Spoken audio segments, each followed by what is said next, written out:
اسی طرح کر لیا. نفلی روزہ توڑنا, بعض دفعہ کوئی آپ کا بہت قریبی دعوت کرتا ہے تو پھر سنت ہے ایسے موقع پہ اس کا دل رکھنے کے لیے, اگر آپ نے روزہ رکھا ہوا ہے نا نفلی, تو آپ توڑ دیں روزہ. وہ آپ کے بہت ہی قریبی ہیں, ماموں ہیں, چاچو ہیں, آپ کی والدہ ہیں, آپ کہیں سے آئے تھے, آپ کی والدہ نے کوئی اسپیشل کھانا بنا لیا اس دن, آپ نے کہہ دیا میرا روزہ ہے. اب والدہ کا دل ٹوٹتا ہے, باپ کا, ماموں کا, چاچو کا, یہ جو مقدس رشتے ہیں, یا کوئی بہت ہی قریبی دوست ہے آپ کا, تو ایسے موقع پہ شریعت نے کہا بھائی نفلی روزہ ہے تو اس کو توڑا جا سکتا ہے. لیکن حناف کے نزدیک بعد میں قضا کی جائے گی, دیگر ائمہ کے نزدیک قضا نہیں ہے, لیکن حناف کے نزدیک بعد میں قضا ہے, کیونکہ امام حنیفہ کہتے ہیں یہ بھی نظر یہ فعلی ہے. منت جیسے زبان سے مانی جاتی ہے تو عمل سے بھی ہوتی ہے, تو جب کوئی عمل جب تک شروع نہیں کیا وہ لازم نہیں ہوتا, لیکن جب شروع کر دیا تو اس کو کمپلیٹ کرنا لازم ہے. تو یہاں آپ نے توڑا ہے شریعت کی وجہ سے, لیکن کمپلیٹ کرنا پڑے گا, کیونکہ لا تبطلوا اعمالکم, قرآن کہتا ہے اپنے عمل کو ضائع مت کرو. تو یہ بعد میں قضا کر لیں اس طرح.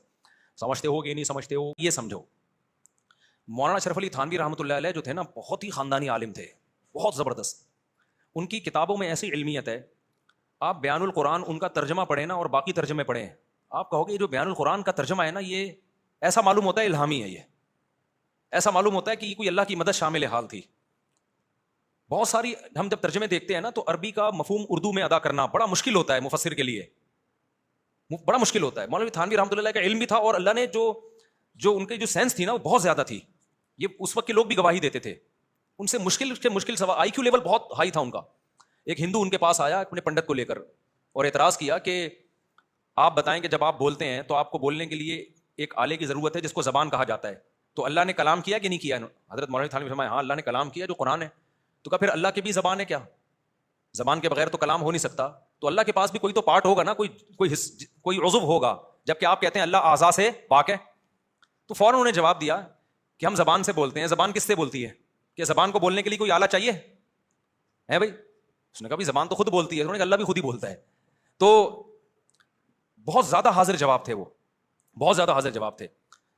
تو ان کا جو بیان القرآن ترجمہ ہے نا, میں کوئی اس لیے نہیں کہہ رہا کہ مولانا تھانوی ہمارے اکابر میں سے ہیں یا علماء دیوبند میں سے ہیں. لوگوں نے تو آج کل یہ ان الفاظ کو ایک وہ بنا دیا ہے, یعنی ایسا بنا دیا ہے کہ کوئی بھی اس طرح کا کوئی لفظ استعمال کرے نا تو ایسا بنا دیا کہ جیسے پتہ نہیں کوئی فرقہ پرست ہے یہ. تو مولانا اشرف علی تھانوی رحمۃ اللہ علیہ کا ترجمہ دیکھو اور 20 ترجمے دیکھو آپ, جس کے پاس علم ہوگا اس کو اندازہ ہو جائے گا ایسا خاندانی ترجمہ ہو نہیں سکتا.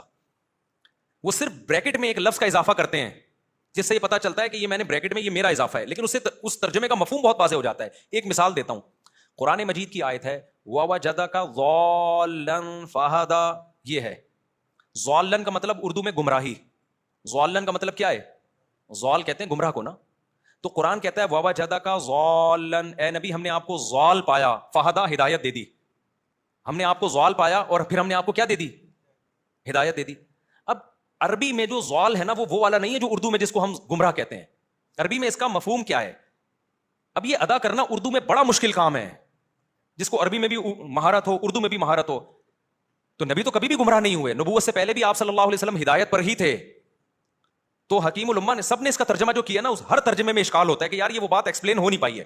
مولانا اشرف علی تھانوی رحمۃ اللہ علیہ نے اس کا ترجمہ کیا ہے وَوَجَدَكَ ضَالًّا, اے نبی ہم نے آپ کو شریعت سے بے خبر پایا, باخبر کر دیا. کیونکہ وہاں ضلالت جو ہے نا گمراہی, اس کا مفہوم وہ گمراہی نہیں ہے جو عام سینس میں. نبی کو نبوت سے پہلے وہ علم نہیں تھا جو نبوت کے بعد علم. تو شریعت کے احکام سے آپ بے خبر تھے. گمراہ پہلے بھی نہیں تھے بعد میں بھی نہیں تھے, پہلے بھی توحید پرست تھے, پہلے بھی سیدھے راستے پر تھے. پیغمبر پیدائشی سیدھے راستے پر ہی ہوتے ہیں. شریعت کے تفصیلی احکام معلوم نہیں تھے, اس کو قرآن نے ضلالت سے تعبیر کیا ہے. اور ہدایت کا مطلب وہ نہیں جو کسی کافر کو یا کسی گنہگار کو ہدایت ملتی ہے وہ توبہ کرتا ہے. یہاں ہدایت کا مطلب کیا ہے کہ اور یعنی جو تفصیلی احکام ہے نا شریعت کے جو آپ کو معلوم نہیں تھے وہ بتا دیے. تو ایسا خاندانی ہر جگہ ایسے ہی آیتوں میں, اے نبی ہم نے آپ کو شریعت سے بے خبر پایا, باخبر کر دیا. کتنے دو لفظوں میں وہ سمندر کو کوزے میں سمجھتے ہو کہ نہیں سمجھتے؟ اس لیے میں جب ترجمہ پڑھتا ہوں نا تو بیان القرآن ہی پڑھتا ہوں, اس کے علاوہ کوئی ترجمہ نہیں پڑھتا. اور اس میں ٹو دا پوائنٹ بات ہے, صرف قرآن حل ہوتا ہے اس میں, ادھر ادھر نہیں جاتے. مولانا تھانوی رحمۃ اللہ علیہ کی عادت ہے. بعض تفسیروں میں ایسا ہوتا ہے نا کہ اردو تفسیروں میں بھی اللہ کی بات کم ہوتی ہے, جو مفسر ہے نا اس کی اپنی باتیں بہت زیادہ ہوتی ہیں. ہر مفسر نے نا ایک خاص ذہن رکھ کے تفسیر کی ہوتی ہے. دیکھو یہ چیزیں علماء جانتے ہیں جن کو قرآن کا پتہ ہوتا ہے ترجمے کا, عوام کو نہیں پتہ چلتا یہ فرق.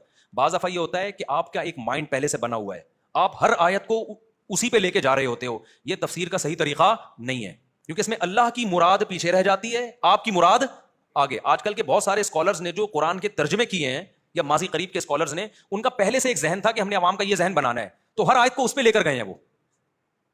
مولانا اشرف علی تھانوی رحمۃ اللہ علیہ کے بیان القرآن کا یہ کمال ہے کہ انہوں نے بالکل نیوٹرل ہو کے کہ میرا مائنڈ کیا کہتا ہے، میں کیا چاہتا ہوں، اس کو بالکل نہیں، انہوں نے کہا قرآن جو کہہ رہا ہے نا وہ ایکسپلین کرنا ہے. پھر ان کا اپنا مائنڈ کیا کہتا تھا اس کے لیے الگ سے انہوں نے حاشیے چڑھائے ہیں، اس کا نام رکھا ہے مسائل سلوک.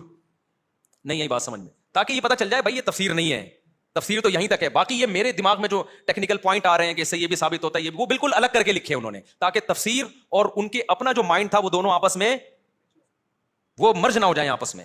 جس نے قرآن سیکھنا ہے وہ قرآن دیکھ لے، باقی پھر انہوں نے اپنے ٹیکنیکل پوائنٹ الگ مسائل سلوک کے نام سے الگ الگ کر کے لکھے ہیں، اور بلاغت کے احکام الگ لکھے ہیں.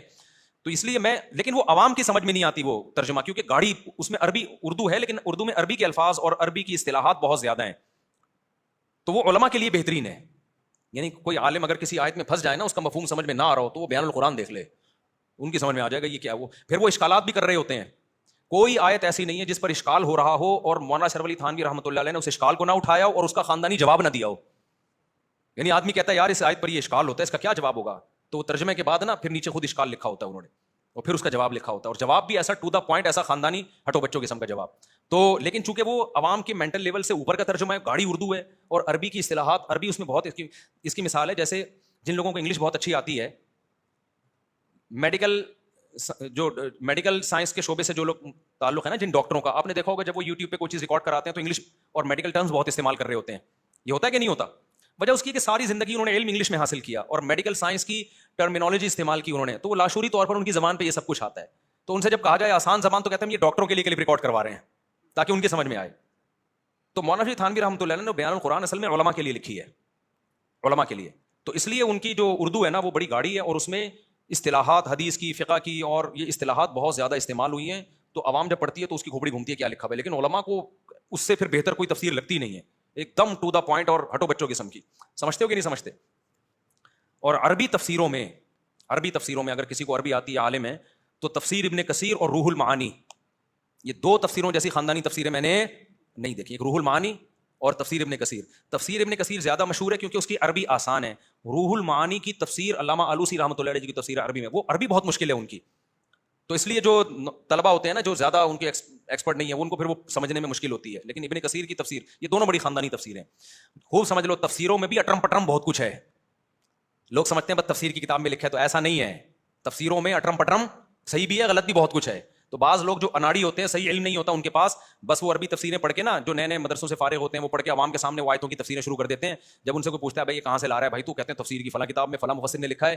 تو فلاں کتاب میں فلاں مفسر نے کچھ بھی لکھ دیا، وہ ایکسیپٹیبل نہیں ہوتا. بعض مفسرین کی عادت ہوتی ہے کہ کسی آیت کی تفسیر میں موضوع، صحیح، ضعیف، جو حدیثیں ملے سب لا کے لے آتے ہیں. تفسیر مظہری کتنی مشہور تفسیر ہے، اس میں لکھا ہوا ہے کہ یہ جو زمین ہے نا یہ بیل کے سینگ پہ ہے، اور عبداللہ بن عباس سے مروی ہے، اور بیل پتہ نہیں پانی کے اوپر ہے، جب بیل یوں سینگ ہلاتا ہے تو زلزلہ آتا ہے. حالانکہ وہ عبداللہ بن عباس کی طرف وہ قول کسی بھی صحیح سند سے ثابت نہیں ہے. لیکن جو اناڑی مولانا ہوتے ہیں وہ کہتے ہیں تفسیر مظہری میں لکھا ہے بھائی زمین کس پر ہے، بیل ہے جو زمین کو اپنے یوں سینگ پہ رکھی ہوئی یوں گھومتی ہے تو زلزلے آتے ہیں. تو عجیب عجیب چیزیں بھی ہیں اس میں. یہ جو بہت سارے مولانا ٹائپ کے لوگ پھینک رہے ہوتے ہیں نا یوٹیوب پہ لمبی لمبی ادھر ادھر کے قصے، وہ ایسی تفسیروں سے اٹھا کے لے رہے ہوتے ہیں. اور بس تفسیر مظہری بہت اچھی تفسیر ہے، لیکن اس میں فیصلہ کرنا پڑتا ہے صحیح سند، اور صحیح سند سے کون سی چیز ہے اور ضعیف سند سے کون سی چیز ہے. تو سندوں کی تحقیق کے